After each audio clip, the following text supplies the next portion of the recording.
So traveling is really still one of the dominant forms of entertainment in today's world. Just some people like reading books, and some people like watching TV shows, and others just like traveling. And I think it's amazing how many opportunities we have in today's world to travel or to go to different countries to get acquainted with their culture, with their languages, and with their cuisine, and with the people who live there. And it's great. And so with all this food fashion, which is mainly about that people have become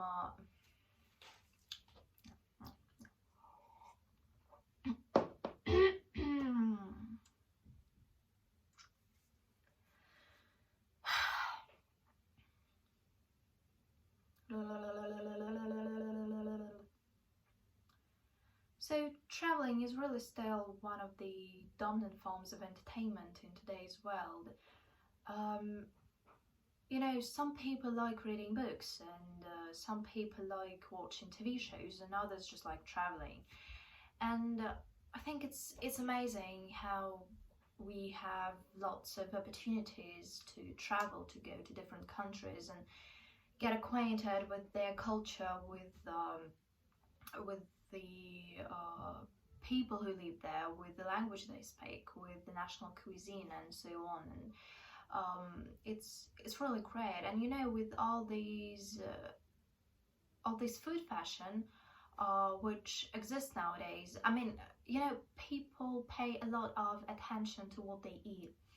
And this is about everything. I mean, people sort of have become a lot more health conscious about what they eat, I think, because they learn a lot about the nutrition value of the products that they consume. They know everything about how to count calories and carbs and so on. It's great for their health, but no matter what they eat, either healthy or unhealthy food, they like it to be beautifully served. They like it to be very well designed in their plate. And maybe it's partly because of the Instagram and all that fashion of posting your photos and getting likes, but still people do pay attention on what they eat and how they eat. And so it's no surprise that with all this food fashion, it has become there is a very popular direction in tourism. I think recently I read a survey or something about a phenomenon which is called gastronomic tourism, or the second name is culinary tourism. And it says that nowadays it's very popular for people to go for a gastronomic tour. So they basically what they do is they just come to the country, to any country, but not only to like see the sights, not only to go to the museums, but also to to try their national cuisine, to come closer to it. And I find it very sort of fascinating, I guess, because well, actually, gastronomy is a very unusual branch of art, and you can even call it a branch of science, because, well, it's very closely connected with some other sciences like history and literature, and biology and chemistry, of course. And then it has very close relations with nutrition again, and agriculture, and some less obvious branches of science like psychology or sociology. And well, the word gastronomy itself comes from Greek, and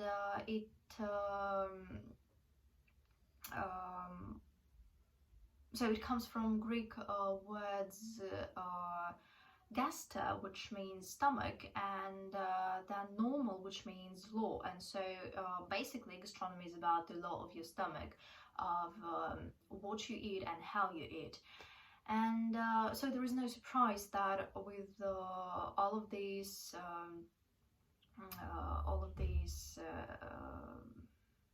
trend to eat in a beautiful way, to be aware of what you eat, it has become very popular to have those gastronomic tours.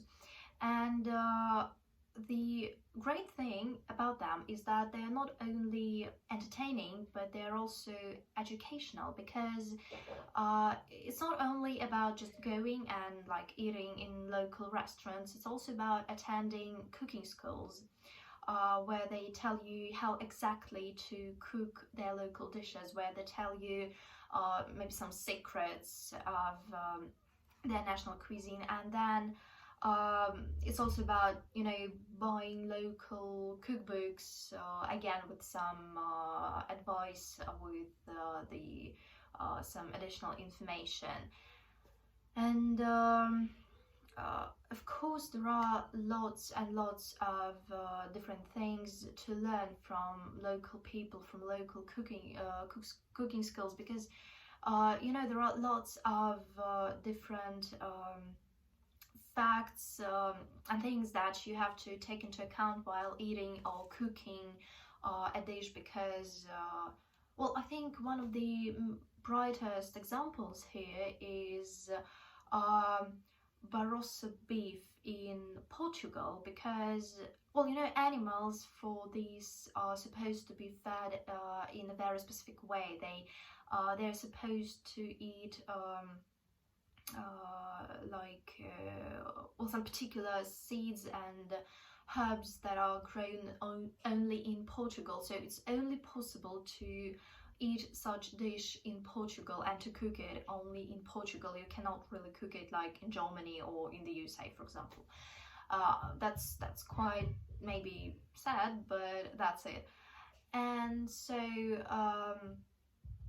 I think still it's amazing how people really do have an opportunity to go just well, basically to go and learn something new and to see something new and to entertain themselves at one and the same time. And so I think it's great.